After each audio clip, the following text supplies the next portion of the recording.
de indústrias, por exemplo, quanto as industriais também? Todas as barragens. Então, certo. A gente tem a obrigação de ver todas as barragens, fazer o cadastro delas e classificar. A gente tem 2 classificações segundo a lei, que é uma classificação de categoria de risco e a de dano potencial associado. O que fala essas 2 categorias, essas 2 classificações?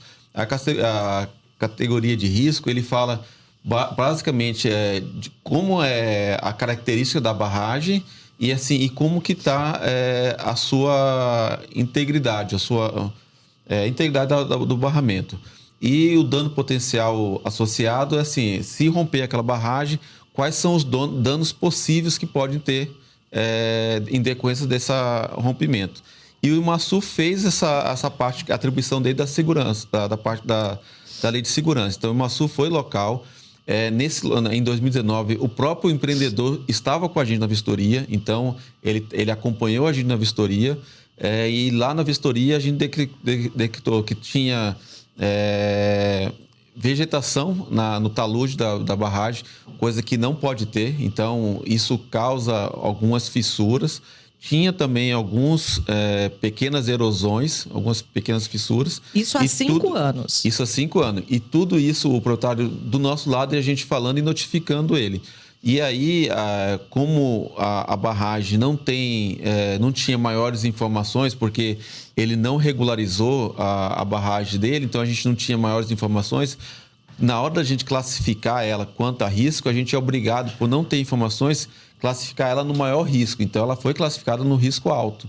Então, ela tinha um risco alto, por ela ser uma barragem grande e por não ter muitas informações. E ela também foi classificada com dano potencial alto. O que quer dizer isso? Quer dizer que, se por acaso ela rompesse, ela teria condições de ter um dano muito alto para vidas humanas e também para infraestruturas e para construções. Então, isso tudo foi notificado, passado para o empreendedor e solicitado que ele fizesse a manutenção adequada, fizesse um plano de segurança de barragem, que é como que ele vai fazer aquela manutenção daquela barragem daqui para frente. Foi pedido para ele fazer manutenções semestrais, vistorias semestrais com manutenções também, se necessário, e também ter um plano de ação de emergência. Ou seja, se por acaso a barragem romper, ele tinha que avisar a população com um iminente rompimento. Então, ele tinha todas essas obrigações que ele, de 2019 para cá, ele não cumpriu essas notificações. Tá, aí eu gostaria de entender o seguinte: quando vocês têm uma barragem como essa, já há 5 anos, e é identificada como de alto risco, perigo inclusive à vida, e vocês identificam que o proprietário não tomou nenhuma medida, o Estado não teria nada a fazer nesse momento para evitar o que aconteceu ontem? O que a gente faz é reiterar as notificações que foram feitas também. Então, a gente reitera as notificações e fica solicitando que o empreendedor faça a parte dele. A gente tem que entender que a própria lei de segurança de barragem, ela responsabiliza por toda a segurança, põe a responsabilidade no proprietário empreendedor. Então, é obrigação dele. A nossa obrigação é fazer o cadastramento, a classificação e informar para ele e notificar. E existia algum outro meio de alguma instituição pública atuar nisso para evitar esse momento? Não, por exemplo, não precisava ser o IMASU, mas alguém poderia ter feito algo nesse momento de acordo com a lei? De acordo com a lei, era o proprietário. O proprietário que é obrigado a fazer toda essa manutenção e zelar pela responsabilidade da barragem. Isso acontece muito porque em vários outros rompimentos que acontecem no Brasil e mundo afora, você tinha uma dificuldade de ter quem responsabilizar. E aí, quando vinha todo o estudo de a quem nós vamos responsabilizar, sempre gerava o ponto de a gente não ter informações daquela barragem. Ou seja, a gente não sabe se aquela barragem tinha um projeto, a gente não sabe como que aquela barragem foi feita. Porque quando você chega lá... Porque foi feita sem licença, sem dar entrada. Exatamente, sem dar entrada a nada. Então, a própria lei, para garantir e também vendo que todo o processo de elaboração do barramento era por conta do proprietário, colocou bem claro isso. A lei fala, toda a responsabilidade e toda de manutenção e de segurança é só do proprietário. Bom, eu estou aqui também com o chefe de comunicação do Corpo de Bombeiros de Mato Grosso do Sul, Tenente Coronel Fábio Pereira de Lima. Tenente, os bombeiros não poderiam ter interditado esse local diante desse alto risco detectado há 5 anos já? Ou vocês não sabiam desse alto risco? Então, na parte de responsabilidade do Corpo de Bombeiros, no ano de 2021, né, na data de 16 de novembro, uma equipe do Corpo de Bombeiros realizou vistoria no loteamento aí, NASA Park, e sim na parte ali de arruamento, na parte da represa, ela não se aprofunda na parte estrutural e nada, mas na parte de segurança de quem utiliza o lago e os banhistas. Segurança de quem está com esporte náutico, com os banhistas.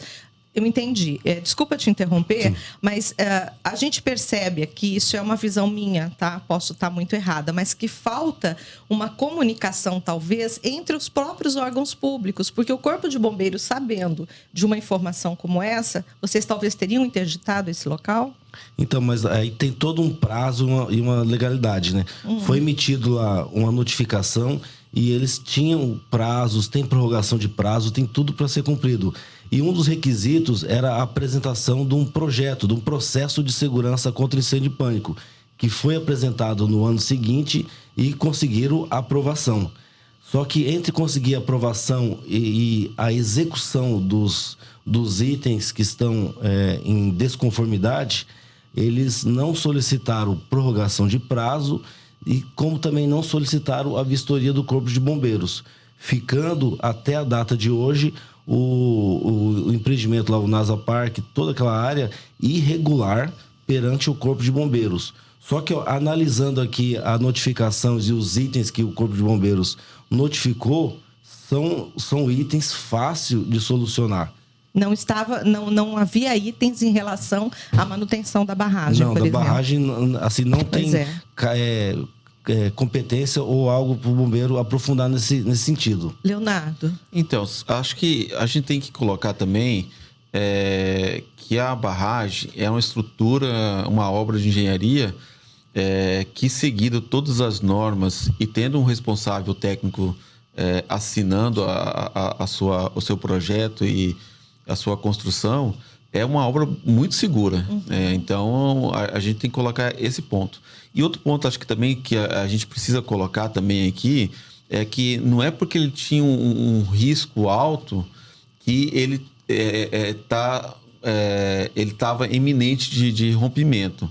Então, quando a gente pega na metodologia de classificação, a gente vê que simplesmente por não ter informação, ela já vai ser um risco, vai ter um risco alto. A gente vê assim, uma barragem com uma idade superior a 15 anos, ele já vai ter também um risco alto. Mas isso não quer dizer que ele está iminente rompimento, sabe?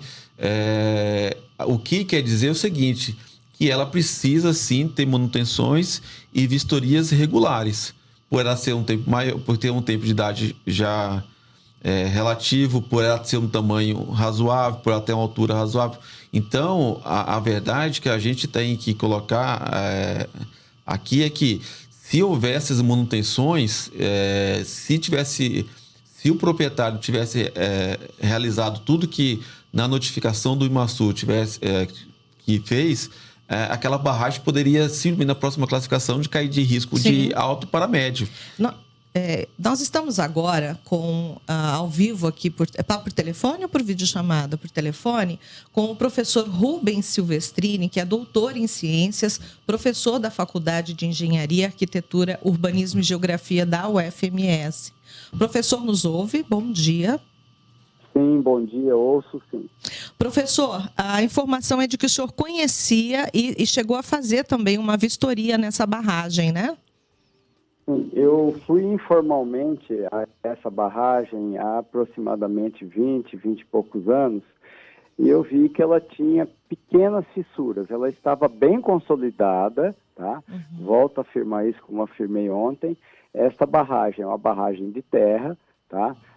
Do meu ponto de vista, ela estava construída para um lago cênico, tá? E ela apresentava pequenos problemas à época, tá? Não era nada alarmante à época, mas eu e mais um amigo, um outro técnico, nós verificamos que ela tinha algumas pequenas fissuras perto do dreno de fundo, tá? Mas isso é uma movimentação normal de toda a barragem. O que me preocupou é que, com o passar do tempo, esse lago artificial, que do meu ponto de vista deve ter sido construído como um lago artificial para contemplação, talvez para as pessoas nadarem, né, um lazer e tal, mas não a ponto de repente, ter muita movimentação dentro da água. Então, é muito difícil agora a gente dar um laudo, bater o martelo e dizer, olha, estava errado e tal. O que acontece? Esse lago foi utilizado com lanchas, com jet skis, que a gente tem relatos de moradores e tal. E o que acontece? Tudo isso causa uma hidrodinâmica. Além de que, no coroamento da barragem, na crista, na parte de cima, existia uma via asfaltada, tal, onde passavam os carros, motocicletas e caminhões, né? Porque tem caminhão de entrega, o caminhão que vai carregar material de construção para uma reforma, e tudo isso faz com que aquele montante de terra, por assim dizer, trabalhe um pouco.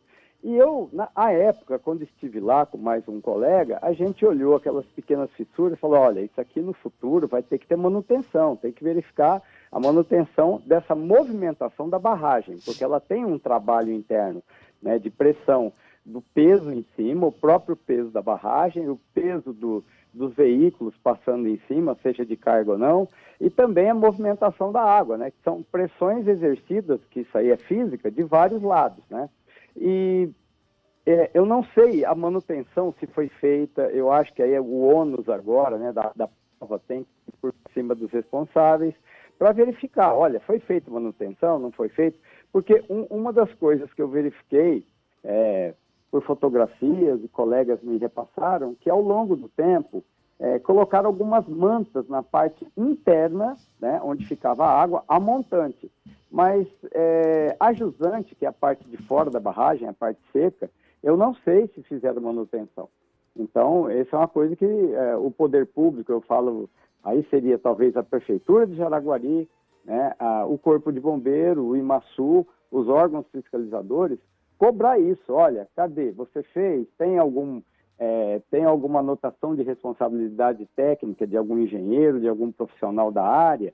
Né? Tem alguma nota fiscal de prestação de serviço de toda essa manutenção? Então, eu acho que agora cabe também aos gestores públicos, né, verificarem esses pequenos detalhes ao longo da vida útil dessa barragem, né?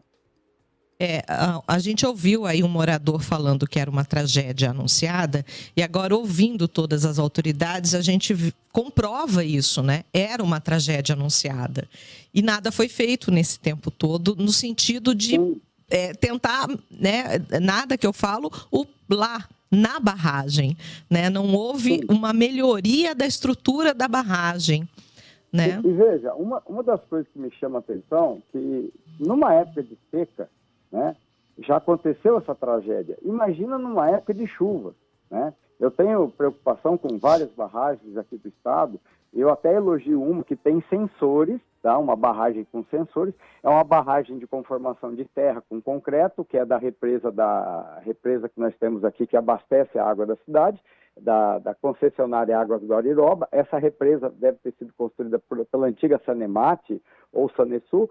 E o que acontece? Essa represa tem sensores, quer dizer, avisa o trabalho da movimentação da terra, do concreto. E eu não sei a situação hoje, como estaria essa barragem há 2, 3 dias atrás do loteamento Nasa Park. O senhor falou que esteve lá há 20 anos, é isso? Em torno de 20 e poucos anos, tá? Eu estive lá pessoalmente, verifiquei. Na época não era um problema grave. Né? Mas se não houve uma manutenção ao longo do tempo, isso culminou no que a gente viu ontem, né? Sim. O problema de enrocamento, o problema de erosão, o problema de movimentação da barragem, até barragem de concreto, ela requer manutenção. Sim. Né? Nós temos um fenômeno, uma coisa gigante no Brasil, que é a barragem de Itaipu, né? Nós temos a usina de Itaipu, ela requer manutenção constante, porque aquilo ali, se chegar a romper, é um descalabro, né? Uma tragédia de proporções muito gigantescas. Essa do loteamento de ontem, eu tinha essa preocupação, né? Sempre carreguei essa preocupação com vidas humanas. Afinal de contas, tem uma BR, tem as chácaras, os sítios abaixo.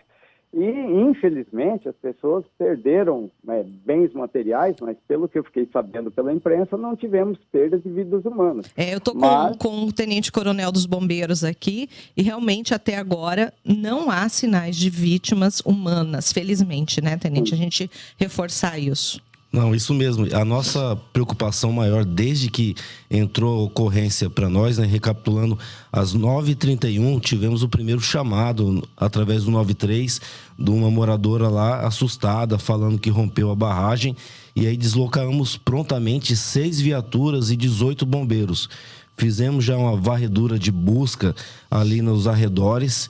Utilizamos drone, né? Inclusive a gente conseguiu verificar um veículo que estava a 1,5 km de distância da BR, que foi arrastado. Conseguimos acessar ele e percebemos que era um veículo que estava no percurso da água e foi arrastado com bastante violência, mas era um veículo já que não tinha ninguém dentro e estava apenas estacionado ali próximo à casa de algum morador ali, sem vítimas. E a gente fala que a nossa preocupação de vítimas, porque nós trabalhamos em Brumadinho. E lá o arrasto da água, do rejeito, foi muito intenso e pegou, né, casas, hotel, pousadas, o que estava ali no caminho, trabalhadores. Então, a violência é tão grande da água, como a gente pôde perceber aí do impacto que ficou, né, no caminho que ela percorreu, arrastando manilhas, arrastando ponte, e esse veículo aí que foi arrastado aí por vários metros, se não quilômetros de distância. A diferença de Brumadinho é só o volume de material que desceu, né? O volume que eu até recordo de cabeça lá eram 12,7 milhões de metros cúbicos de rejeito. Aqui são 800 mil metros cúbicos. Então, né? a diferença. E lá, já causou esse impacto. E lá era um rejeito, então ele era mais denso, né? Quando a gente se deparou com os vídeos, né? Porque a gente chegou após o incidente lá para poder dar apoio. A gente viu lá quilômetros e quilômetros de tudo arrastado. E para a gente fazer as buscas, né, ficamos lá por 30 dias realizando as buscas, conseguimos aí, com o auxílio dos cães, principalmente, localizar aí vítimas soterradas até 6 metros de profundidade. Então, e graças a Deus, nesse evento do rompimento da barragem aqui, não houve vítimas até o momento. Vocês não tiveram também ninguém que registrasse o desaparecimento de alguém, isso, né? Isso. Se tivesse, aí vocês entrariam com os cães também? Também. Não teve nenhuma vítima reclamada, né? Nenhum familiar.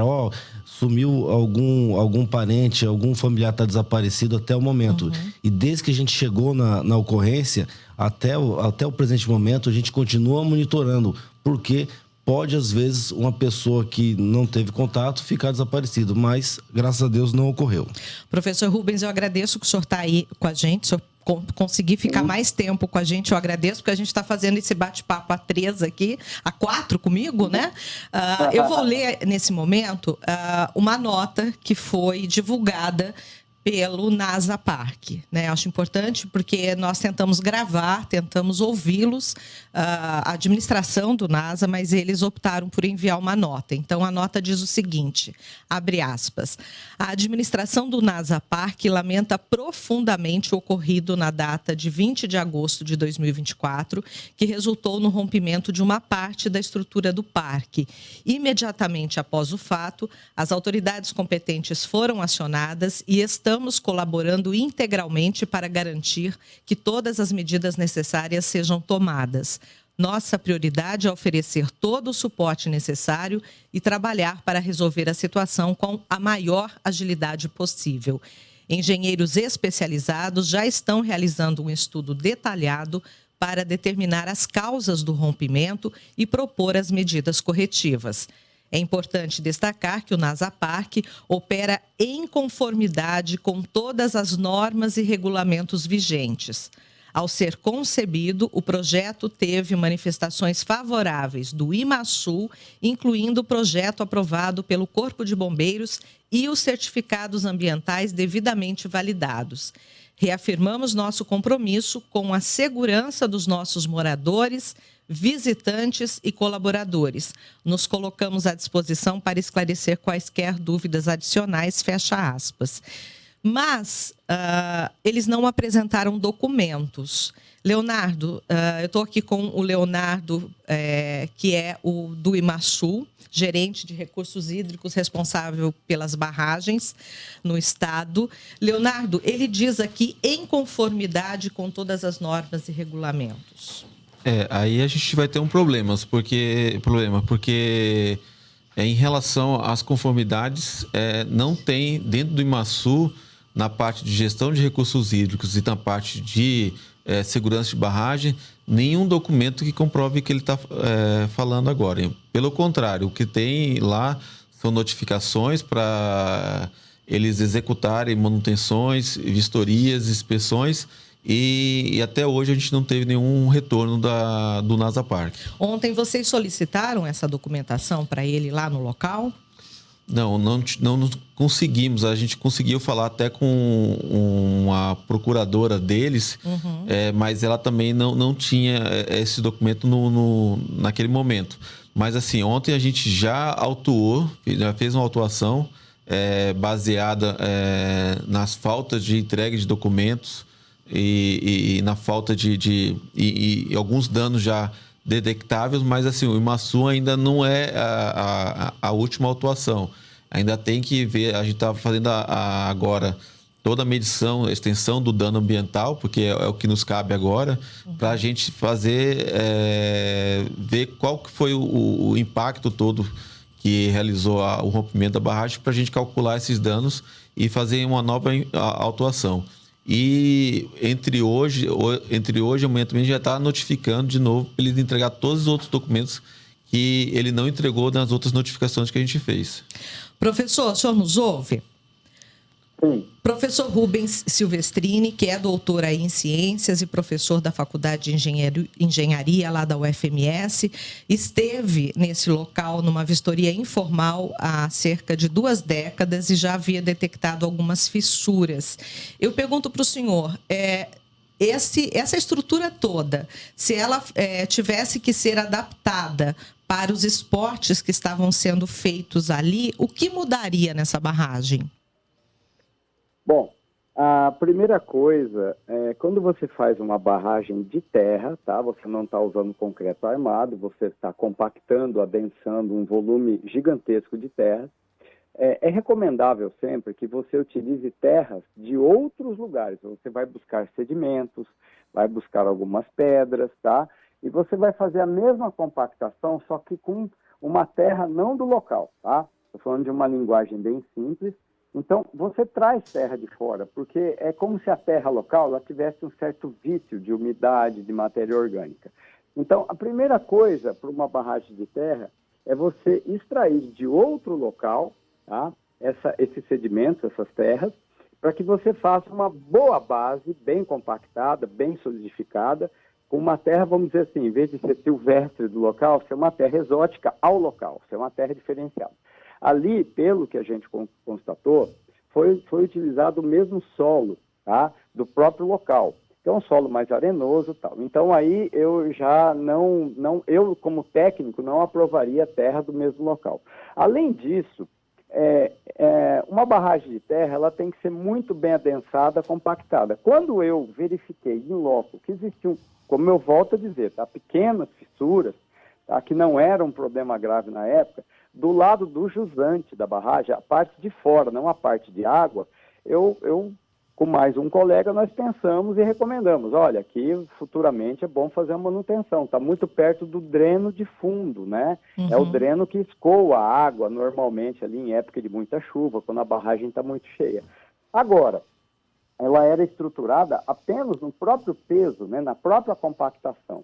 Então, isso é uma situação que tem que ser pensada, porque essa barragem vai ter que ser refeita, certo? As pessoas precisam transitar pela crista, pelo coroamento da barragem. Existem moradores do lado contrário da entrada do loteamento, então essa barragem vai ter que ser refeita e tem que ser discutido. E uma coisa agora que eu peço aí, como você está com uma entrevista, um debate, um bate-papo aí com o pessoal do Bombeiro, do Imaçu, o que eu peço agora é que vamos apurar todos os problemas ambientais e fazer um projeto de recuperação de áreas degradadas, porque eu fico assim triste com os produtores rurais, os proprietários, os moradores na parte mais baixa, que é onde passou essa lama, onde passou essa água, porque tem que ser feito um PRAD, um projeto agora para recuperar tudo que foi degradado, inclusive contemplando financeiramente a perda dessas pessoas, a perda financeira, né?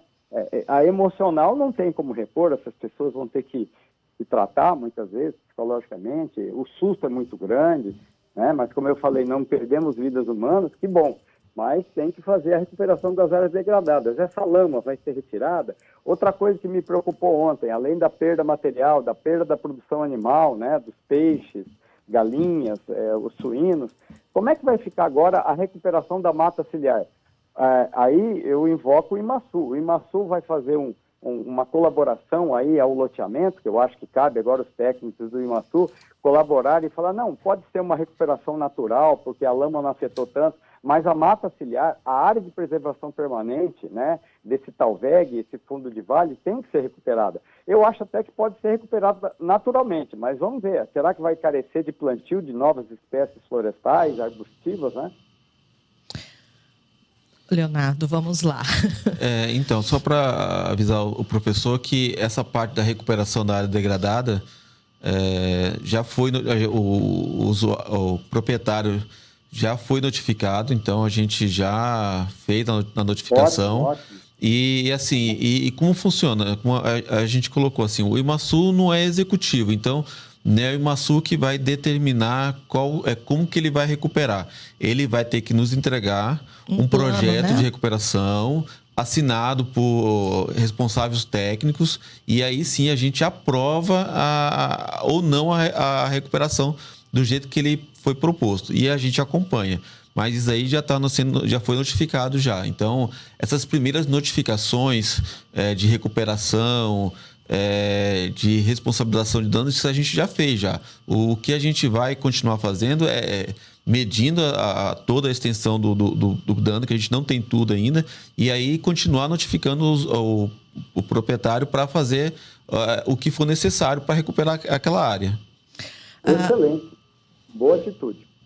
Agora é o pós, né? Mas eu tenho um questionamento aqui de uma ouvinte que mandou uma mensagem agora dizendo o seguinte, que todos sabiam, menos quem mora perto. Ou seja, as pessoas que têm propriedades ali, quem morava perto, não tinha esse conhecimento desse risco, né? Então, a pergunta que fica é, o que pode ser feito? Porque toda vez que a gente tem uma crise, a partir da crise a gente arruma as coisas para frente, né? Então, o que muda a partir de agora com situações... Nós temos outras situações semelhantes no estado que podem ser impactadas assim também? A gente tem são 9 barragens que são classificadas com alto risco. De novo, não porque ela esteja em iminente momento de ruptura, não. Pode ser, e a grande maioria acho que são 7, simplesmente por não ter informações. Mas o que a gente pode colocar para vocês, assim, o Imaçu, ele coloca essas barragens que têm a classificação alta no Sistema Nacional de Segurança de Barragens, e isso sai um relatório anualmente, até pela Agência Nacional de Águas. Uhum. E a gente divulga esse relatório. Então, isso tem em relatórios anual de segurança de barragem, que sai com a Agência Nacional de Água. Ela é a coordenação, ela é o órgão coordenador da segurança de barragem nacional. Então, ela pega de todos os estados e monta um relatório de segurança de barragens anualmente. Eu achei um aqui, que é o de 2022, que está no site do Imaçu. É o último esse? Não, já tem o 2023 já. Eu não achei ele, eu achei só o de 2022, e ele aparecia mesmo.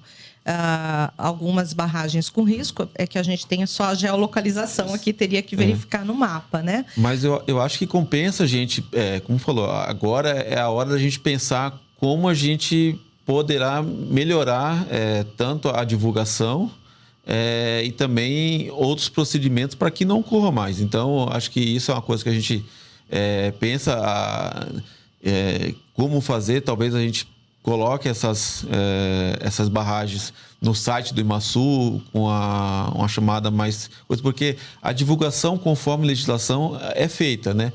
Mas assim, nem sempre as pessoas têm acesso a esses relatórios, então, mas por mais que esteja acessível no IMASU e também na Agência Nacional de Águas, acho que a gente tem que divulgar mais isso. Chegou uma pergunta aqui de um ouvinte lá de Três Lagoas, e aí eu falo para o Tenente Coronel, ele falou o seguinte, deixa eu abrir aqui, onde está? Vamos ver aqui, Fernando Alves Moreira. Houve pessoas feridas, porque nós falamos que não houve vítimas fatais, né? E ele quer saber se alguém que ficou ferido nessa situação. Nós não tivemos nenhum atendimento utilizando nossa unidade de resgate. Então, todas as solicitações que foi pelo telefone 193 foi apenas falando que houve o rompimento da barragem e que temiam que pudesse ter algum familiar que pudesse ter sido atingido. Mas até o momento não ocorreu esse tipo lá. Felizmente. E assim, aproveitando até um pouquinho da experiência em relação aí de barragem, lá em Brumadinho havia um treinamento que era feito com um sinal sonoro. Com a população, Com a população, já para saber. Então, eles tinham esse treinamento, tocava aquela sirene, o pessoal sabia que era treinamento, porque tinha um aviso prévio, vai ter um treinamento, porque quando for ocorrer, é valendo. E aí tinha pontos determinados de segurança, porque eles... E assim, era uma situação nessa de Brumadinho, entre outros, absurdo, porque, por exemplo, a represa de Rejeito, lá ela ficava num local elevado, onde tinha abaixo dela, na linha de alcance, restaurante, pousada. Sim. e casas... Vilas, cidades, né, no caminho. Então, e essa possibilidade, quando teve esse arrasto por completo. Então, esse tipo de treinamento para avisar quem está ao redor aí de uma represa de água, barragem, rejeito, mineração, etc., é bem válido no plano aí de prevenção e de treinamento e de contingência. Então, sobre esses avisos, quando você faz um plano de segurança de barragem e um plano de ação de emergência, que foi uma das notificações que o proprietário teve pelo IMASU para ele elaborar isso, todos esses pontos tratam-se nesses dois planejamentos. Então, de novo, a gente coloca isso porque a lei deixa bem clara. É de responsabilidade do proprietário fazer o plano e avisar. Se por acaso tiver uma situação de emergência, o que a população tem que fazer, quais são as rotas de fugas, se ele vai emitir um alerta antes, sim ou não. Então, tudo isso era da responsabilidade do proprietário de elaborar esse plano, um plano de segurança da barragem e um plano de ação de emergência, que também não foi feito. A gente acaba ficando aqui como porta-voz, né, do cidadão. E aí vem aquela pergunta, existe uma forma do IMASU que não é executivo, né, mas que faz a fiscalização, notifica e cobra pela execução, de ter uma comunicação com outros órgãos que poderiam atuar mais diretamente nisso, nesse sentido, da gente não ter... Oi, professor, desculpa, até não chamei o senhor aqui. Não, é porque eu tenho uma ideia em cima dessa cobrança aí. Mas termina essa cobrança, eu gostaria de dar um palpite. Pois não. Você citou, eu concordo aí com o Leonardo, realmente o IMASU é um órgão de fiscalização, ele não é um órgão executivo, mas eu acho que existe uma questão que pode ser levantada aí, porque nós temos o trabalho muito bem feito da FEMADESC, o IMASU, eu acho que é um trabalho a contento dentro do Estado, e o IMASU ele tem um contato, um contato mais afinado com o DAECs, com as promotorias ambientais. Então, de repente, eu até coloco como uma sugestão, não para o IMASU, mas sim para o DAEX, o corpo técnico das promotorias ambientais, a começarem a efetuar, de repente, um trabalho junto a problemas, a futuros problemas, tá? Eu, até no final da entrevista aqui, queria um minuto para citar um problema urbano que ninguém levanta, só na época das chuvas, tá? Mas a questão de barragem é um problema, a questão de enchente na cidade, inundação, alagamento, que são 3 coisas que tem que ser discutido hoje numa cidade de 900 mil habitantes. Então, eu acho assim, o departamento técnico, né, a divisão técnica das promotorias do meio ambiente, elas teriam condições de fazer um pente fino, fazer uma varredura junto ao IMASU para identificar futuros problemas, para a gente não ficar depois chorando leite derramado. Exato. Eu acho que é muito importante a gente prevenir, né, que é o trabalho que também é feito, muito bem feito pelos bombeiros, né? Parabéns aí o Corpo de Bombeiros, que prontamente ontem já foi trabalhar em cima disso, está tentando resolver os maiores problemas, porque o que acontece? Depois que a coisa acontece, a gente vai dar entrevista e tal, e passa um tempo, a coisa morre no vazio, quase no esquecimento. Tá? Eu lembro bem na questão da barragem lá de Brumadinho, lá de Mariana, que na mesma época a imprensa nossa que fez o trabalho muito bem feito dela, e aí foram verificar as barragens, inclusive verificaram barragens de mineração lá na região de Corumbá. O trabalho nesse ponto foi exemplar, mas a gente não pode ficar esperando acontecer sempre para depois falar, puxa, podia ter cruzado informações. Então, eu coloco aí como sugestão para a promotoria de meio ambiente fazer um trabalho para fazer reuniões efetivas, que tenham, assim, uma concretização do que deve ser feito para o futuro, criar um sistema que um avise o outro. A gente percebe claramente que o próprio poder público precisa conversar com o poder público, né?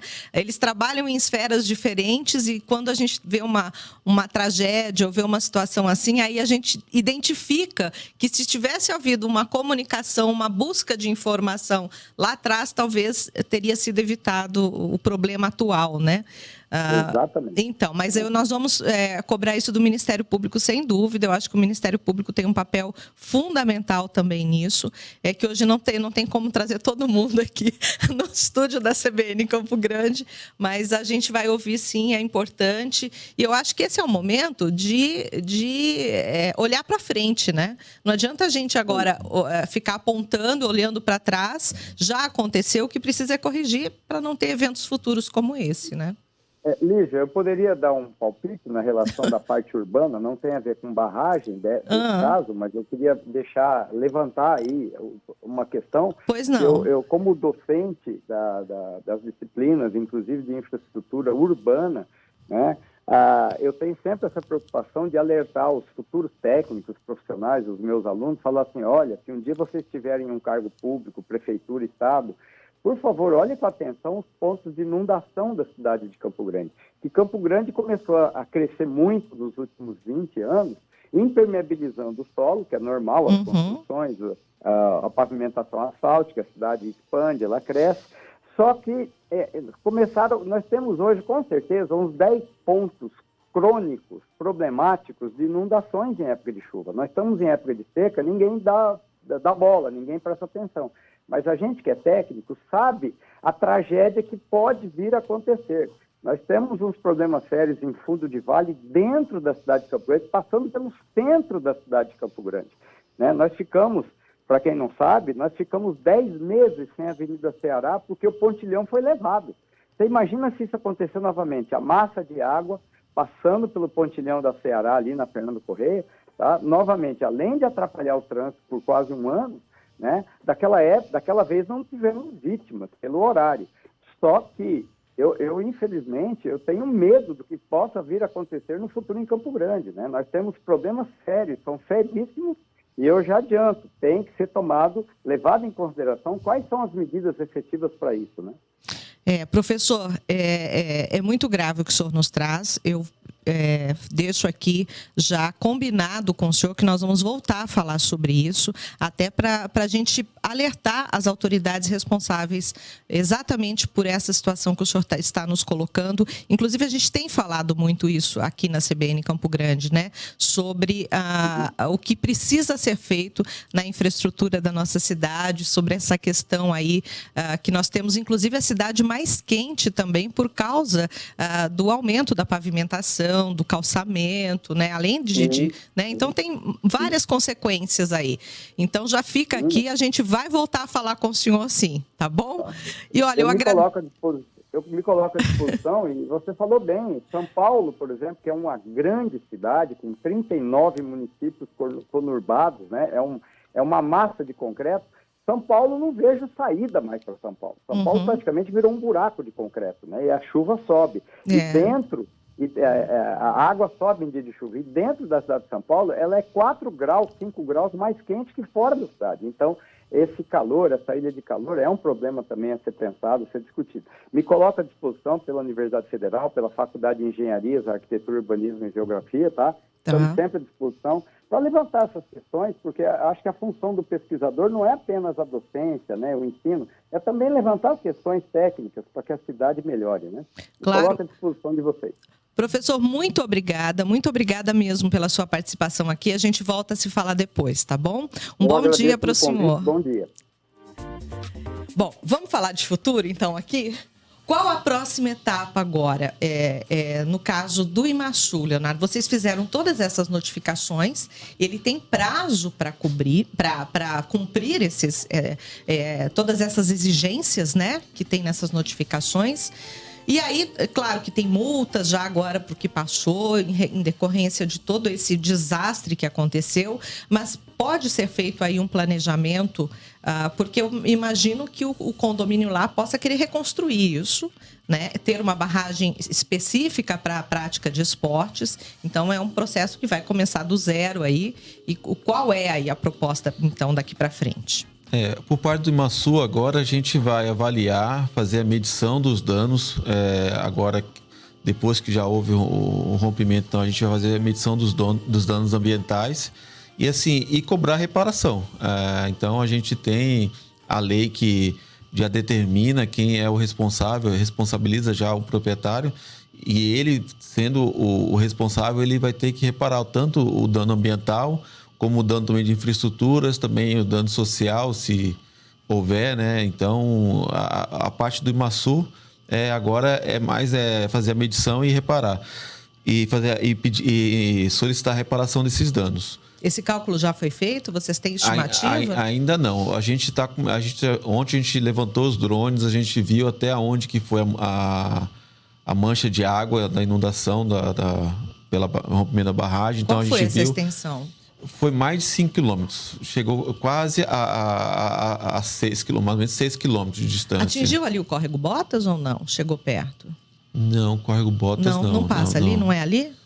Não lembro de ser ali, não. Ali ficou só, acho que praticamente ficou na calha do Estaca só. Não teve nenhuma outra frente ali perto, não. Certo. Mas, assim, é um dano considerável. Então, são quase 6 quilômetros de devastação, né?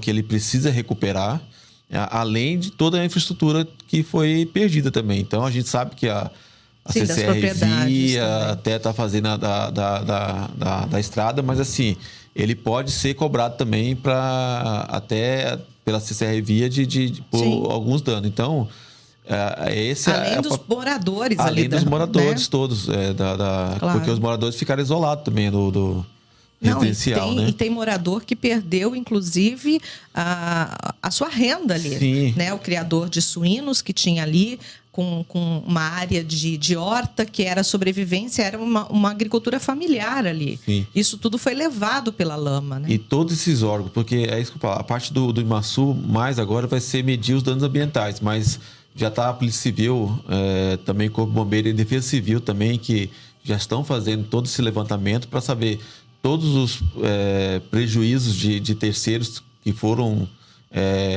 colocados e solicitar reparação. Esse é o ponto. E quanto ao Imaçu, o que a gente pode falar também é que a gente vai... a gente entende que a gente tem uma transparência.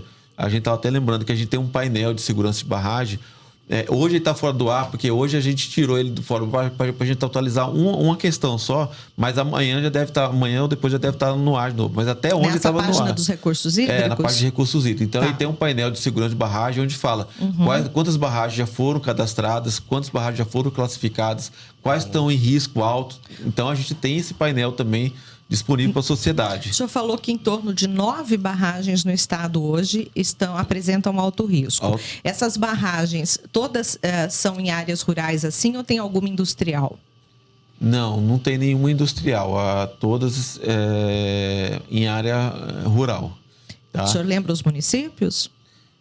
Eu lembro de 3 que estão em Sidrolândia. Então, mas no restante... Tem até uma colinha aqui. Mas são Rio Brilhante, Sidrolândia, Bela Vista, Água Clara e Bandeirante e Ribas do Rio Pardo. Então, esses municípios estão as 9. Mas, de novo, não é que elas estão em iminente rompimento. Simplesmente estão classificadas em alto e a gente tem que ver por que ela está classificada em alto. A maioria estão classificadas em alto por não ter informações. Então, se o proprietário tivesse regularizado essas barragens junto ao Imaçu e falado para ela qual que é a altura, como que foi o projeto, de que material é feito, coisa e tal, essa classificação poderia ser e apresentado o plano de manutenção. Exatamente. Né? Esse é um ponto. Mas aí a gente fica pensando, mas quem nos garante que não é o mesmo risco dessa aqui que estava classificada da mesma forma, né? Esse eu acho que é o ponto que a gente tem que avançar. Acho que é o ponto que a gente tem que avançar. Aí a gente vem cobrar a responsabilidade de quem faz um empreendimento desse, né? Tem que pensar que é responsabilidade por vidas, né? Por vidas. Ali a gente teve muita sorte, né? Deus agiu ali que as pessoas conseguiram se salvar. A gente colocou ontem no ar aqui depoimentos das pessoas falando que por segundos, eles ouviam o barulho da lama vindo, quebrando vegetação pelo caminho, né? Então, é assustador a gente ouvir esse tipo de depoimento, né? Mas é importante destacar também que o Imaçu, se a gente pegar o relatório de segurança de barragem, que é da Agência Nacional de Águas, que mostra todo o trabalho de segurança de barragem no Brasil como um todo, ele vai ver que o Imaçu e o estado de Mato Grosso do Sul é o segundo estado que mais cadastra e mais classifica a barragem. Então, isso demonstra assim, o compromisso que a gente tem de ir atrás e mostrar. Agora, sim, nós precisamos ver essas, vamos botar, poucas barragens que estão ainda sem nenhum dado, ou que não trouxeram nenhum dado, o que a gente pode avançar, porque, como falar, por mais que não seja nossa responsabilidade, mas a gente está ali já demonstrando esse potencial, né, de problemas. Vamos botar essas barragens que o senhor citou aí, elas foram vistoriadas quando? Essas desses 9 foram no ano passado? 3 foram o ano passado. Mas assim, como eu falei, nem todas foram vistoriadas. Por quê? Porque algumas dessas podem estar simplesmente por não ter informação nenhuma. Então a gente ainda tem que ir. A gente consegue vistoriar uma média uma média pequena até de barragens hoje, mas assim, a gente consegue vistoriar umas 20 barragens por ano? Por ano, que a gente consegue ir lá e fazer toda a medição. Isso é pelo tamanho da equipe de vocês? Também, pelo tamanho e assim, e a gente prioriza as maiores, né? Então a gente sabe que as maiores a gente já tem já alguns dados. Tá? Mas assim, eu acho que o avanço é nisso, como a gente pode obrigar aquele proprietário que, mesmo notificado, mesmo sendo avisado, ele não busca regularização. O que a gente pode fazer nesses casos? Acho que isso a gente vai precisar, acho que talvez uma regulamentação, uma lei, porque sem lei também a gente não pode agir também. Então, hoje a lei já fala, ele é responsável, mas ele dá atribuição para o Imaçu. E o Imaçu então é uma lei estadual que o senhor está falando ou uma lei nacional? Não, é uma lei nacional, tem a Política Nacional de Segurança de Barragem e a gente tem normativos também estaduais que regulamentam essa lei. Certo. Mas a lei é a Política Nacional de Segurança de Barragem, que fala que a responsabilidade é do proprietário e que as atribuições do Imaçu são essas. E as atribuições do Imaçu a gente segue. Então, é preciso todo um estudo agora, até para fazer um melhoramento dessa legislação, para a gente ter ações mais concretas que não, né, que evitem esse tipo de não vamos falar nem em tragédia, porque não foi foi uma tragédia ambiental, mas não foi uma tragédia no ponto de vista de vidas humanas, felizmente. Estamos encerrando aqui. Tenente Coronel, eu queria só perguntar para o senhor em relação às casas lá desse condomínio.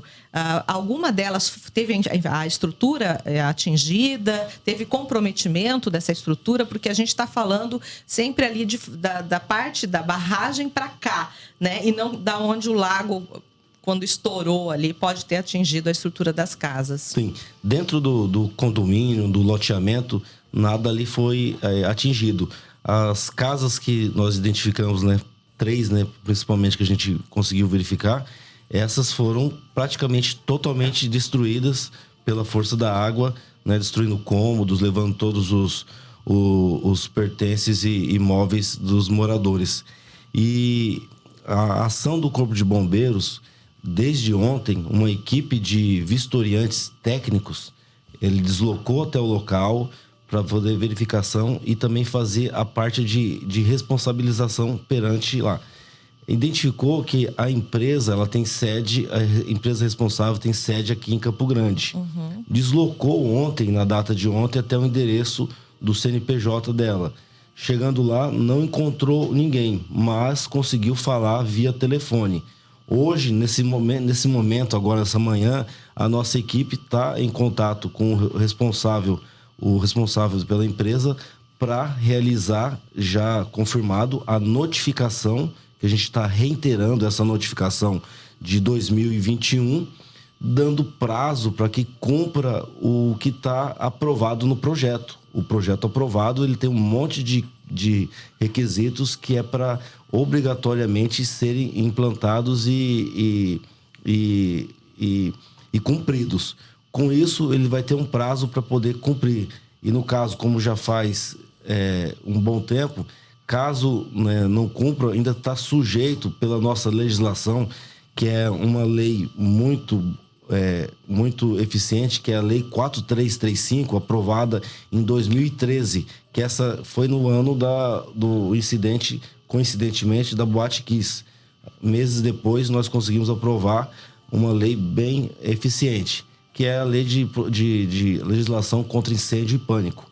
Então, ele pode ser autuado. O que é o autuado? Ser uma penalidade de uma multa, conforme os itens na lei tiver infringidos. Então, quando chegar essa informação, posso estar repassando por favor, para vocês. Está aqui, eu acredito que vai ocorrer agora nessa manhã ou nessa tarde, né?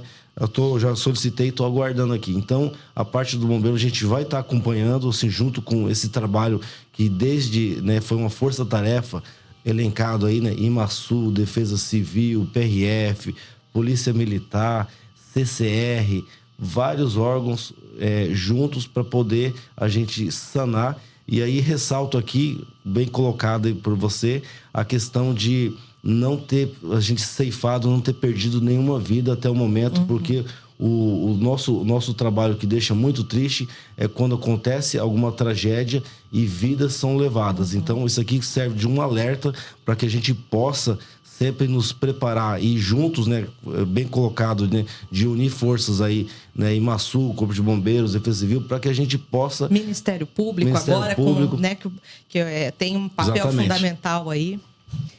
Bom, eu agradeço muito vocês terem participado aqui dessa discussão, porque a nossa missão aqui é levar informação para o nosso público e as pessoas precisam entender como funciona, o que está sendo feito, até para a gente ter aí uma certa tranquilidade de que providências estão sendo tomadas, né?